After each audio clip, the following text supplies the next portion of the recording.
नमस्कार दोस्तों, स्वागत है आप सभी का सीजीपीएससी नॉलेज हब के इस यूट्यूब चैनल पे। आज हम बात करने वाले हैं टीकाकरण टॉपिक पर, जो कि सुपरवाइजर की जो है वैकेंसी आई है उसके लिए बहुत इंपॉर्टेंट है। साथ ही गर्भवती माताओं और शिशुओं को लगने वाले जो टीके हैं उन पर पूरा डिस्कशन करेंगे, पूरा क्वेश्चन आंसर करेंगे। तो अंत तक वीडियो को देखिएगा, लाइक कर दीजिएगा, सब्सक्राइब कर दीजिएगा चैनल को। ऐसे वीडियो बहुत सारे आने वाले हैं जो आपके लिए इंपॉर्टेंट है। तो टॉपिक आज का है टीकाकरण, जिसमें लिखा रहता है रोग प्रतिरक्षण या इम्यूनाइजेशन जिसको कहा जाता है।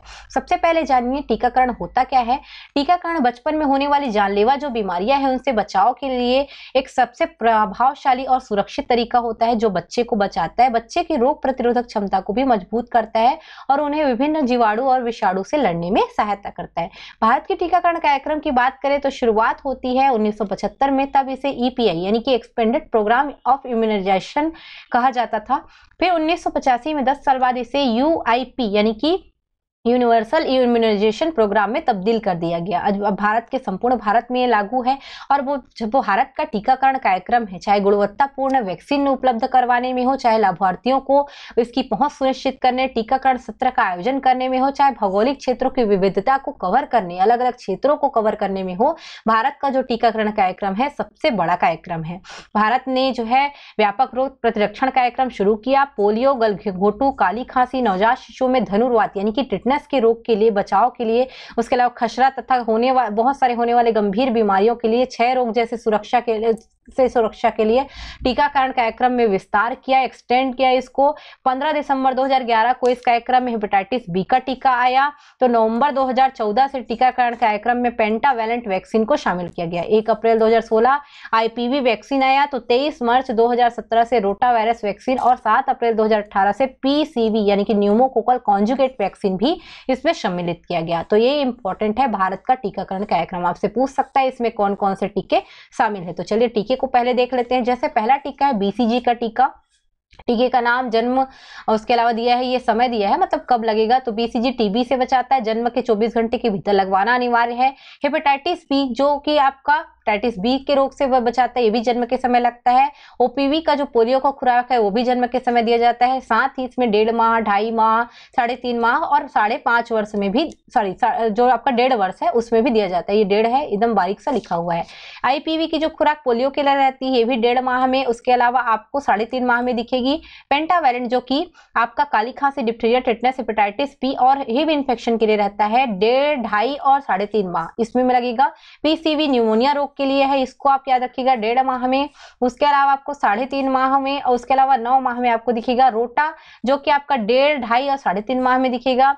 उसके अलावा एमआर खसरे या रुबेले के लिए रहता है, जो कि 9 माह में होता है। इसी के साथ विटामिन ए की खुराक भी दे दी जाती है। और एक आपको 1.5 वर्ष में दिखेगा। जेई जो दिमागी बुखार है उसके लिए होता है, ये भी 9 माह और 1.5 वर्ष में मिलेगा। डीपीटी जो काली खांसी, डिप्थीरिया और टेटनस से बचाता है, ये 1.5 वर्ष में आपको मिलेगा। इसको पूरा ध्यान रखिएगा।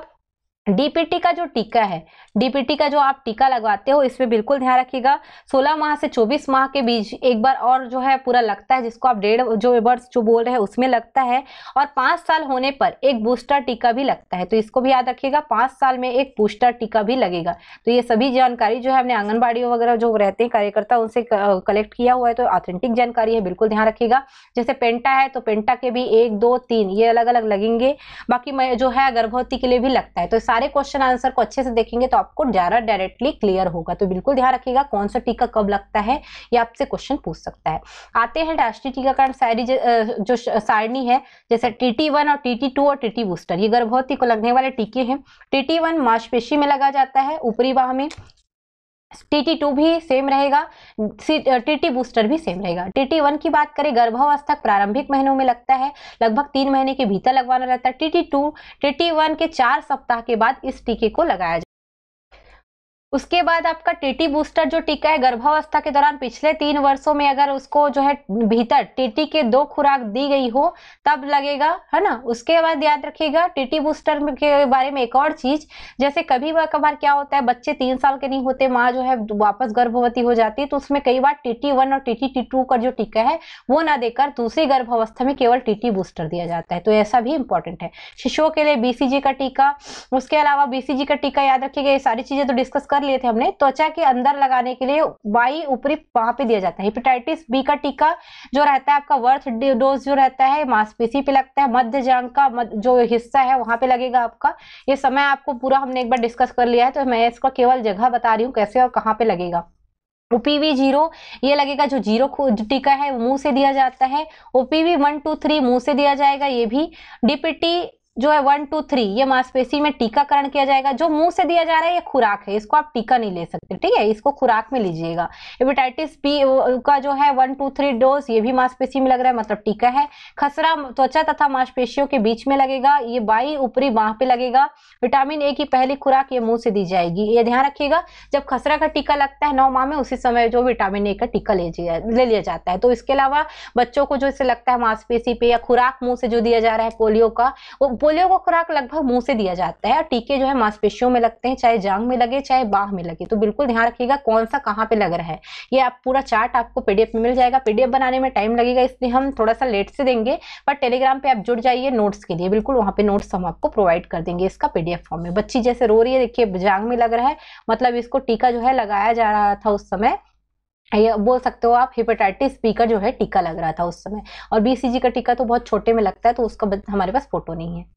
जैसे टीकाकरण है, तो आप पर्यवेक्षक की तैयारी कर रहे हैं, तो आपको जरूरी क्या है, आपको जरूरी है टीकाकरण के बारे में जानना, ताकि आप लोगों को इसके लिए जागरूक कर सके। आपका काम रहेगा आंगनबाड़ी के जो कार्यकर्ता है उनको आप, या सहायिका है उनको भी आप ट्रेनिंग दोगे, लोगों को इसके लिए जागरूक करोगे। वजन त्योहार पे जाओगे तो कम से कम आपको आंगनबाड़ी की सारी चीजों के बारे में जानना बहुत ज्यादा जरूरी है। अगर आप नहीं जानते कोई दिक्कत नहीं है, हमारे वीडियो को देखते रहिए, आपको जो है सीख जाएंगे कि पर्यवेक्षक का काम क्या होता है। तो चलिए, सिलेबस के आधार पर हमने टीकाकरण उठाया हुआ है, बहुत बड़ा टॉपिक है, तो इसका आधा पार्ट जो है नेक्स्ट में आएगा, लेकिन अभी वीडियो को पूरा देखिएगा, क्योंकि अभी बहुत सारी चीजें बची हुई है। और खासकर ऐसे पेरेंट्स जो टीकाकरण के बारे में नहीं जानते हैं, बिल्कुल इसको देखिएगा अंत तक, आपके सारे सवालों के जवाब हम यहाँ पे देंगे। जैसे बच्चे का टीकाकरण कब पूर्ण होगा, देख लीजिए, जब बच्चे को जन्म के पहले वर्ष में बीसीजी का टीका 1 टीका, डीपीटी का 3 टीके, हेपेटाइटिस बी के 3 टीके, पोलियो की 3 खुराक और खसरे की 1 टीका लग गया, मतलब बच्चे का टीकाकरण पूर्ण हो गया। 9 माह तक जितने टीके लगने चाहिए वो अगर आप देते हो बच्चे को, तो आपका टीकाकरण पूर्ण हो जाएगा। चलिए, जो क्वेश्चन उठते हैं उस पर चलते हैं।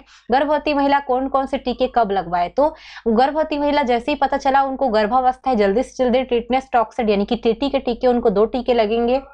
दोनों टीके के बीच में 4 सप्ताह का अंतर जरूर दिखेगा।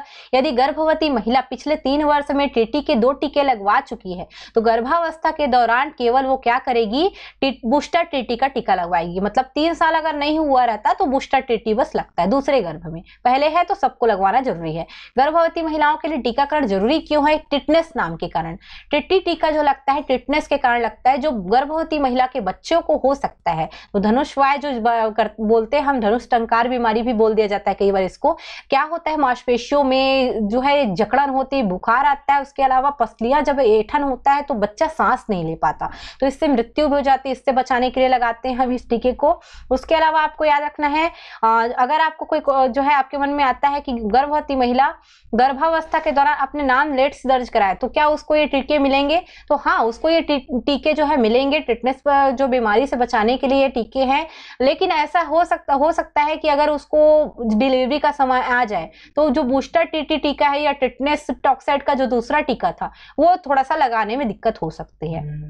और भी क्वेश्चन है, देख सकते हैं, जैसे बीसीजी का टीका लगवाने के बाद बच्चे के बाह में कोई निशान ना आए, तब क्या करना चाहिए हमें। तो निशान नहीं आ रहा है तो भी बच्चे को दूसरा टीका मत लगाइए, जरूरी नहीं कि हर बच्चे पे निशान पड़े। पोलियो मुक्त हो चुका है भारत, तो इसमें क्या हमें पोलियो का टीका अभी भी जरूरी है हमारे बच्चों को देना, या खुराक देना, टीका ना बोल के खुराक बोल सकते हैं। तो जरूरी, भले भारत जो है पोलियो मुक्त हो गया, लेकिन भारत के पड़ोसी देश में तो अभी भी है पोलियो, तो आपको ये देना जरूरी है, ध्यान रखिएगा।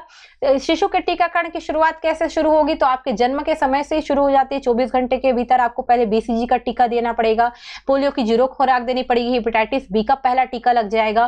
फिर धीरे धीरे क्या होगा, आपको ध्यान रखना है, 1.5 माह यानी कि 6 सप्ताह होने पर ओपीवी का टीका लगेगा, रोटा वायरस वैक्सीन लगेगा, एफआईपीवी की लगेगी, PCV pneumococcal conjugate vaccine, pentavalent की पहला टीका लग जाएगा। अब जैसे ही 6 सप्ताह बाद हुआ, 1.5 माह में, 1.5 माह के बाद 28 दिवस यानी कि 3.5 माह में शिशु को मतलब 2.5 माह में बोल दे सकते हैं, शिशु को OPV, rotavirus vaccine, pentavalent vaccine का दूसरा टीका देना पड़ेगा। फिर इससे फिर 28 दिवस ले लीजिए तो 3.5 माह का बच्चा होगा, फिर ओपीवी, रोटावायरस वैक्सीन की तीसरी और एफआईपीवी, पीवीसीवी की भी जो है दूसरी और पेंटावैलेंट की तीसरी टीके ये दिए जाएंगे। चार्ट आप देख सकते हैं, वहां से ज्यादा बेहतर तरीके से आप समझ पाएंगे। 9 माह पूर्ण होने वाला है तो बच्चे को खसरे का टीका लगाइए, साथ ही विटामिन ए की खुराक भी दीजिए मुंह से। 16 से 24 वर्ष होने पर बच्चे को खसरे की टीका और विटामिन ए का दूसरा खुराक यहाँ पे जरूरी हो जाता है। बच्चा 5 साल पूर्ण होने को है तो 6 माह में आपको जरूरी है विटामिन ए के आप 9 खुराकें दे चुके हो। ये आपके बच्चे को आंख के जो रोग होने से बचाता है, उनके लिए इंपॉर्टेंट है। अगर शिशु बीमार हो जाए तो क्या उसे आप टीके देंगे? तो टीके दे सकते हैं आप, क्योंकि शिशु की बीमारी सामान्य सी होती है। अगर वो दस्त हो सकता है, सर्दी जुकाम, कुपोषण जैसी तकलीफ है तो इसमें बच्चे को बीमार होने की संभावना रहती है, तो बिल्कुल आप बच्चे को टीकाकरण करवाइए। कम से कम जो कुपोषित है उनको तो जरूर करवाइए ताकि उनको बीमारी से लड़ने में सहायता हो सके। बिल्कुल ध्यान रखिएगा, हम थोड़ा फास्ट कर रहे हैं। अगर आपको और अच्छे से इसको समझना है तो आगे चल के जो है मिलेगा, 2 बार 3 बार वीडियो को देखिए, आपको समझ में आ जाएगा पूरी चीजें। टीकाकरण में खर्च कैसे आता है तो याद रखिएगा, टीकाकरण का जो खर्च है उसके बारे में आपको ध्यान रख वैक्सीन जो है बहुत महंगी होती है, इसलिए सरकार इन्हें खरीदने के लिए, रख रखाव, परिवहन के लिए खुद खर्चा उठाती है। और टीकाकरण सेवाएं बच्चों और गर्भवती महिलाओं को जो है सरकारी स्वास्थ्य केंद्र और अस्पतालों में निःशुल्क मिल जाता है। तो बिल्कुल ध्यान रखिएगा इस चीज को। माता पिता जो है बच्चे का टीकाकरण कराने कहाँ कहाँ जा सकते हैं तो देख लीजिए, सरकारी अस्पताल जा सकते हैं, मेडिकल कॉलेज, शहरी डिस्पेंसरिया जो रहती है, सरकारी शहरी जो प्राथमिक स्वास्थ्य केंद्र है, या ग्रामीण में जो प्राथमिक स्वास्थ्य केंद्र है यानी कि जो पीएचसी है वहां जा सकती है। सामुदायिक स्वास्थ्य केंद्र इसमें भूमिका निभाएंगे, उप केंद्र, आंगनबाड़ी केंद्र इस पर जो है जरूरी रहेगा। मोहल्ले झुग्गियों पे भी एनएम जाके टीकाकरण कर सकते हैं। तो ऐसे क्वेश्चन भी आपसे पूछ सकते हैं और अगर आपके दिमाग में एक क्वेश्चन आता है तो भी इसका आपको आंसर मिल गया। टीकाकरण कराने के बाद क्या बुखार हो सकता है तो कभी कभी बच्चे का जो टीकाकरण के कारण बुखार आ जाता है, जरूरी भी है क्योंकि शारीरिक तंत्र, बच्चे को आप बाहर से वैक्सीन दे रहे हो तो आप बुखार तो होंगे। जैसे आप देख सकते हो कोविशील्ड आपको लगा होगा, आप बुखार हुए होंगे क्योंकि आपके कुछ ना कुछ प्रतिरक्षा तंत्र पे वो प्रभाव डालेगा तो बुखार हो जाते हैं, सामान्य है, ठीक हो जाते हैं। विटामिन ए क्या एक वैक्सीन है तो नहीं, एक विटामिन ए जो है एक खुराक है। सामान्यतः सूक्ष्म पोषक पदार्थ है जो रोग प्रतिरोधक क्षमता को बढ़ाता है, बच्चों के वृद्धि विकास के लिए आवश्यक है, उनको रोगों से बचाता है, आंखों के लिए जरूरी है, इसलिए खुराक बहुत ज्यादा जरूरी रहता है। इसको ध्यान रखिएगा, हर 6 माह में देना चाहिए। कुछ वैक्सीन निश्चित आयु के बाद क्यों नहीं लगाए जाते इसका भी देख लीजिए। एक निश्चित आयु के बाद आपके बच्चे में खुद ही वो चीजें डेवलप हो जाएंगी कि वो रोगों से लड़ सके, लेकिन जिस स्थिति में बच्चा जिस दौर से गुजर रहा है जब उसको बड़े होने तक में, तब उसको बचाव करने के लिए आपको क्या करना चाहिए, रोगों से बचाने के लिए टीकाकरण जरूर लगवाना चाहिए। उसके अलावा एक शिशु को जो है एक ही समय में क्या एक से अधिक आप वैक्सीन दे सकते हैं तो हाँ दे सकते हैं। टीकाकरण ऐसा ही जो है, टीके जो है ऐसे ही बने रहते हैं जिससे कोई दुष्प्रभाव ना हो बच्चे को, तो आप ऐसा दे सकते हैं। इसके आपका पैसा भी बचेगा, जो आप बार बार जो है आंगनबाड़ी या स्वास्थ्य केंद्र जा रहे हैं उससे भी आपका बचत होगा। एक साथ भी देते हैं तो कोई दिक्कत नहीं है, इसमें कोई खास फर्क नहीं पड़ेगा। अगर आप बच्चे की आप कहीं बाहर है घूमने फिरने गए, बच्चे का दूसरा तीसरा खुराक छूट जाए तो क्या करने चाहिए, क्या ये टीके दोबारा लगेंगे? ऐसा नहीं है, बच्चे का खुराक छूट गया तो भी आपको दोबारा टीके लगवाने की जरूरत नहीं है। जो खुराक छूटा है उसी को लगवा दीजिए, वही इंपॉर्टेंट है। दूसरा तीसरा खुराक बहुत इंपॉर्टेंट होता है किसी भी बच्चे के लिए, तो आपको लगवाना जरूरी है। पेंटावैलेंट का जो बता रहा है किस किस बीमारियों सुरक्षा करता है, तो पेंटावैलेंट से याद रखिएगा 5 जीवाणु से जो है सुरक्षा करेगा होने वाली बीमारियों से, जैसे डिप्थीरिया है जिसको गलघोटू कहा जाता है, पर्ट्यूसिस जिसको काली खांसी, टेटनस जिसको धनुषवाय, हेपेटाइटिस बी एवं हिब, ठीक है, जिसको मेनिंजाइटिस और न्यूमोनिया जिसमें शामिल होता है हिब में, इन सभी से सुरक्षा करता है। तो बिल्कुल पेंटावैलेंट वैक्सीन लगाइए क्योंकि आजकल सारी चीजों को इसी में सम्मिलित कर दिया है। तो पेंटावैलेंट, बीसीजी और आपका खसरा, यही ज्यादातर आज का इंपॉर्टेंट हो गया, एक डीपीटी का हो गया है। तो ये बहुत ज्यादा आजकल पेंटावैलेंट पे ही ज्यादातर देखिएगा, आंगनबाड़ी वगैरह में बहुत ज्यादा लगता है। तो टीके की संख्या जो धीरे धीरे कम हो रही है, ये एक दूसरे टीके मिला के कर रहे हैं इसीलिए हो रहा है, और खास करके आगे चल के और भी ऐसा हो सकता है टेक्निक आए कि एक ही टीके में सब काम बन जाए। तो बिल्कुल ध्यान रखिएगा, जो पेरेंट्स हैं या जो सुपरवाइजर की परीक्षा में जो जा रहे हैं, बिल्कुल सारे को पूरा अंत तक वीडियो को अच्छे से देखिएगा, सब्सक्राइब कर दीजिए। चलिए, क्योंकि हम और भी वीडियो इस पर लाएंगे, बाकी चीजों पे, टॉपिक पे आधारित या टीकाकरण के और भी पॉइंट होंगे, उस पर भी पूरा विश्लेषण, क्योंकि इससे सटीक और एकदम डिटेल जानकारी आपको कहीं पे भी नहीं मिलेगी, आपको 4 जगह घूमने की जरूरत नहीं पड़ेगी। टीकाकरण के बाद क्या सावधानी रखें, पहले जो है टीकाकरण हुआ है तो बच्चे को कुछ टाइम के लिए जो है आप वहीं पे रखिए, ताकि अगर बच्चे को कुछ होता है, दुष्प्रभाव दिखता है तो तुरंत चिकित्सीय परामर्श दिया जा सके। अगर मान लीजिए अभिभावक इंजेक्शन लगाए जाने की जगह पे कोई दवा लगाता है या सेक उसको मल देता है, मालिश कर देता है, तो ये गलत है, ऐसा नहीं करना है। आप अगर ऐसा सूजन होता है, ठंडे जो पानी है उसमें कपड़ा भिगोइए, वहां पे रखिए, ठीक हो जाता है। अगर कुछ भी बुखार उखार आता है तो एनएम बहन जी या आशा जो रहती है उनसे आप संपर्क करिए, पैरासीटामोल लेके उनको जो है आप दे सकते हैं। और अगर इस समय आपको बच्चे को दूध पिलाना है माताएं, तो बिल्कुल आप क्या कर सकती हैं, कमर के बल अपने बच्चे को लेटा सकती हैं और बिल्कुल उनको दूध पिला सकती हैं। अगर बच्चे वो बड़े हो रहे हैं, उनको बुखार आ रहा है, दाना निकल रहा है, तो क्या ये खसरा है? खसरा नहीं होता है, दाना निकल रहा है, बुखार हो रहा है, यानी सामान्य सा है। लेकिन खसरे का टीका भी इस टाइम पे आप लगवा सकते हैं, कोई दिक्कत नहीं है।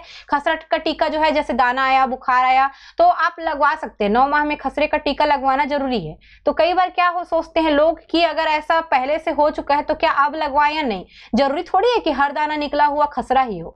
आपको 9 महीने में खसरा देना का टीका देना जरूरी है, चाहे इससे पहले आपके बच्चे में दाना दाग हुआ हो या ना हो, क्योंकि 9 महीने के बाद ही हो सकता है इसका संक्रमण होता होगा, इसलिए ये 9 माह निर्धारित है। और भी देख लेते हैं, जैसे रोटा वायरस क्या है और इससे क्या प्रॉब्लम होता है। तो भारत में बच्चे दस्त के कारण अस्पताल में भर्ती होते हैं। तो रोटा वायरस एक प्रकार का दस्त है, तो इसमें 40% ऐसे बच्चे हैं, मतलब बोल सकते हैं जितने भर्ती होते हैं उसमें 40% जो है दस्त के कारण ही होते हैं। तो एक डाटा है, 8,72,000 बच्चे अगर अस्पताल में भर्ती होते हैं, जिसमें से 78,000 बच्चों की मृत्यु तक हो जाती है। तो एक डेटा आया था, डेटा ज्यादा एक प्रकार से ये अनुमानित डेटा है। रोटा वायरस वैसे होता क्या है, एक संक्रामक रोग है, जिसमें होता क्या है, दूषित पानी, दूषित खाना, गंदे हाथों से आप संपर्क में जैसे आता है कोई बच्चा, तो उसको दस्त होने लगता है ज्यादा मात्रा में। पीसीवी क्या है, बच्चे से कैसे सुरक्षा करेगा? तो पीसीवी का अर्थ है न्यूमोकोकल बैक्टीरिया से होने वाले न्यूमोनिया और दिमागी बुखार जो रहता है, बैक्टीरियल मेनिंजाइटिस और अन्य बीमारियों से ये पीसीवी बचाता है। तो इसके लिए आपको पीसीवी का जरूरी है देना। आप कैसे इसमें सहयोगी हो सकते हैं? तो आप एक जिम्मेदार नागरिक बनिए, जो गर्भवती है या जिनके छोटे बच्चे, उनको बताइए टीकाकरण क्यों आवश्यक है, टीके क्यों जरूरी है, क्या इसके लाभ हैं, सरकारी इसमें क्या क्या प्रयास है, कैसे आप इसको निःशुल्क में लगवा सकते हो, आप पूरा जानकारी दे सकते हो। तो आप सुपरवाइजर बनने वाले हो या आप नॉर्मली किसी व्यक्ति को आपको जागरूक करना है, तो आपको इसमें महत्वपूर्ण भूमिका निभानी पड़ेगी, ताकि बच्चे में कुपोषण स्तर को, बीमारियों को दूर किया जा सके।